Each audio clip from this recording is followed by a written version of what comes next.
Hi, everybody. Welcome to Magic Universe. So, I've been on this Jerry Seinfeld kick lately. It started with this video I watched that someone put together of all of the clips from an episode of Curb Your Enthusiasm, where they filmed a fake Seinfeld reunion. I didn't know that that existed, so it was pretty exciting to see a new mini episode. And then after that, I just started watching all of these interviews and bloopers and deleted scenes of the actual Seinfeld show, plus some of the reruns that are on TV almost like every night. And I watched a bunch of Jerry's stand up clips and interviews. And now I'm watching comedians in cars getting coffee on Netflix. I just got really interested in Jerry Seinfeld's success.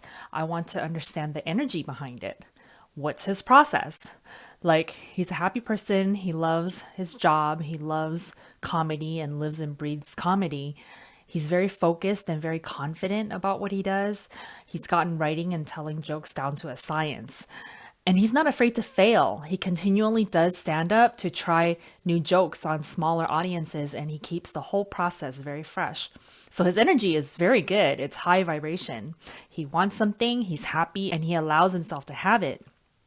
And I'm also noticing while watching comedians in cars now that he doesn't let other people get down on themselves either, which is great because he gives the other person perspective that they don't have to think that way about themselves, that they should let themselves off the hook or think positively about their situation.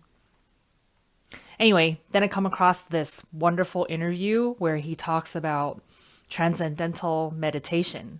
Turns out he's been doing it for a long, long time. I had no idea. And I'm like, oh, he meditates. That explains a lot. When a person meditates, he's more in tune with his higher self, his spirit. So everything in life flows better for him because he's following his inner guidance. And so he loves, loves, loves meditation because it gives him energy to do stuff and live his life. Like, he doesn't get tired. And he loves that more than anything, more than money, more than love. He really loves energy. But what's interesting is that he doesn't understand how meditation works. He doesn't understand how it works or why it works, just that it does work.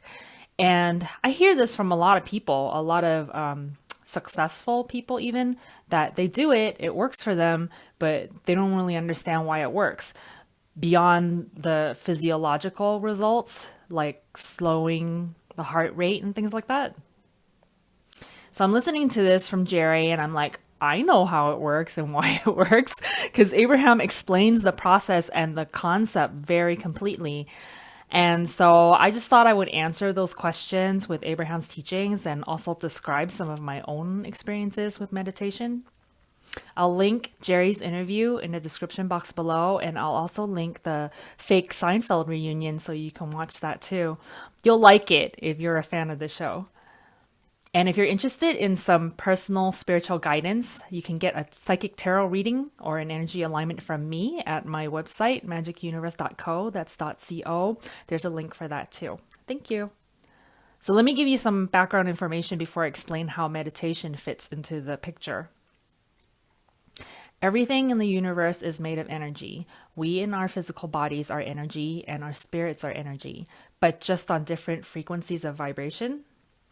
Before we were born into these bodies, we were spirit, and then we co-created these bodies with our parents. And at birth, we started streaming some of the energy from that higher self, our spirit, into these bodies. That's what makes us alive. And at the same time that we are alive and conscious in these bodies on the physical realm, our spirit continues to exist and stream to us from the non-physical realm. That's actually how we create everything in our physical reality. We live physical life, we ask for stuff, spirit becomes those things, becomes the frequency of those things, and calls us to that frequency. And when we also become that frequency, then we're able to perceive the energies of those things that we had asked for and created. In other words, those things are then manifested into our reality. Because things aren't really solid things like most people generally think of them. They are energies that we perceive as solid things.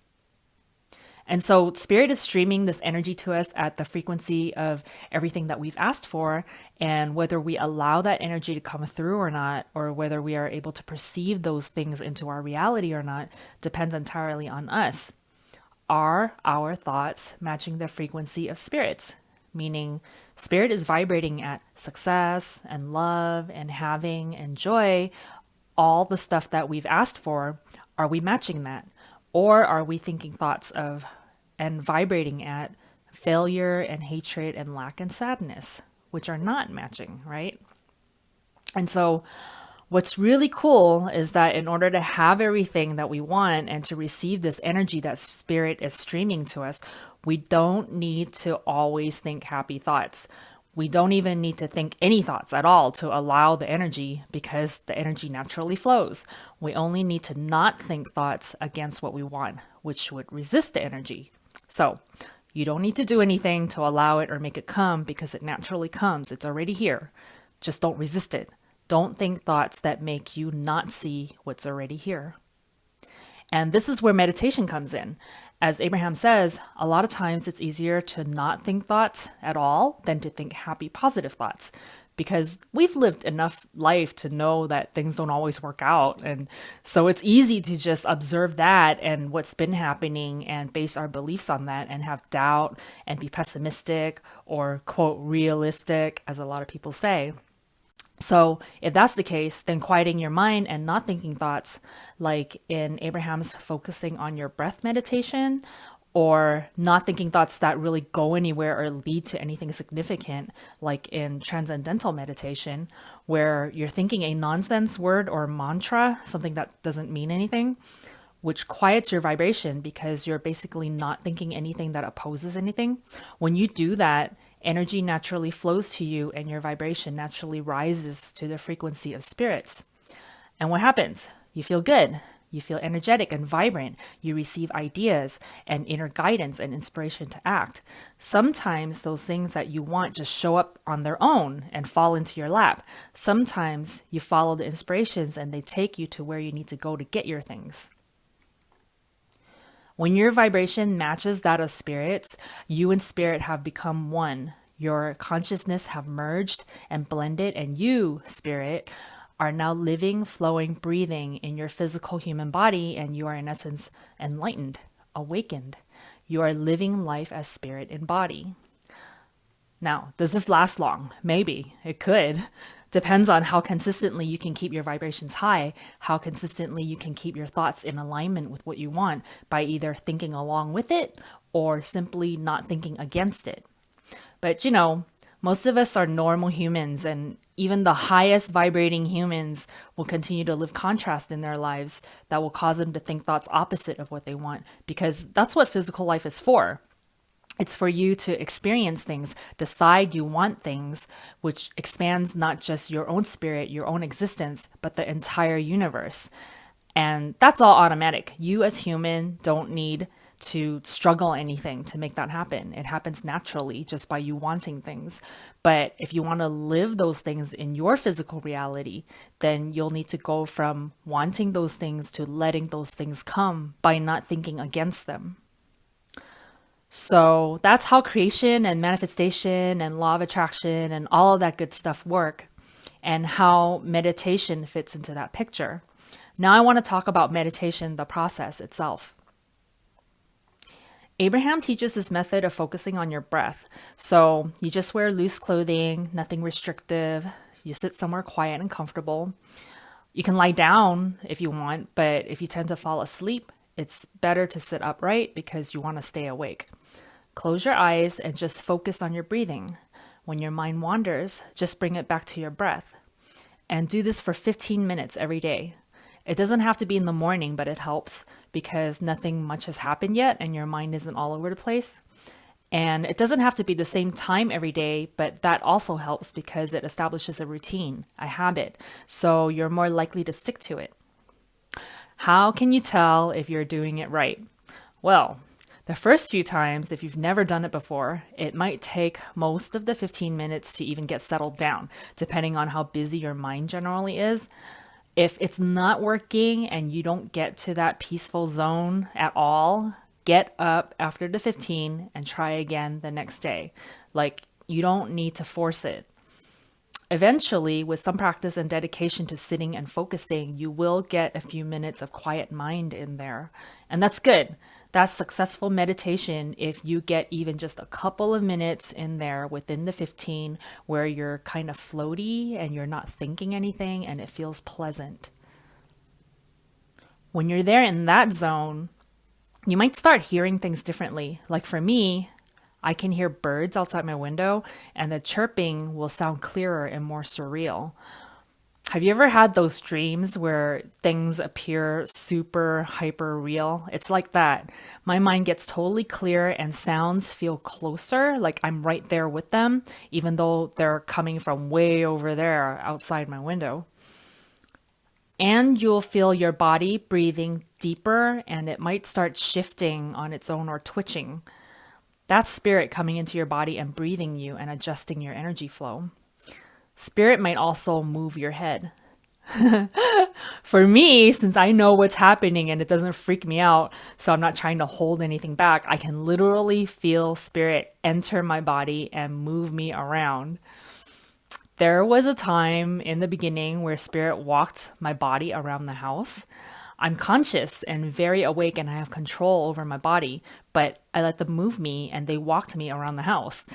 And another time, spirit wrote through my hand. That's automatic writing. And I cried from happiness because it was the first time that my spirit communicated to me in this way, in this concrete way. And I realized, yeah, the bigger me exists. I haven't been talking to thin air all this time, that somebody is listening to me and somebody is with me. I realized that I am more than just me, the human me, that I am spirit. And so these were some of my experiences with meditation. There are more, but I'll talk about them some other time. There are a couple of variations to this technique that you can try out. This one is similar to Transcendental Meditation, but instead of a mantra or word, you're listening to a consistent sound, like an air conditioner or a fan of some sort. Or I live in a quiet neighborhood and I like to open my window wide and listen to just the atmosphere. There's a quiet hum over the city during the day. You can also use apps like there's this one called White Noise where you can pick a sound that's neutral to you, that doesn't make you think of anything, like a waterfall, or this app also has a fan sound. And you can just listen to that for 15 minutes. When your mind wanders, bring it back to that sound. And so you are focusing on something, but it's not anything significant that would trigger any thoughts that would make your mind run off on some tangent somewhere. Like Abraham says, the fan didn't divorce you or, steal your money. It's neutral. It's just a fan and you don't have any specific feeling about it. Another thing that I have tried that works in the same way is binaural beats. There's a bunch on YouTube and I like the ones from Magnetic Minds. I'll link that channel below. And you can always look up Transcendental Meditation, which I have never tried, but from what I understand about the process, it works the same way. It basically distracts you from thinking thoughts and, so long as you're not thinking negative thoughts, energy flows and you're receiving it.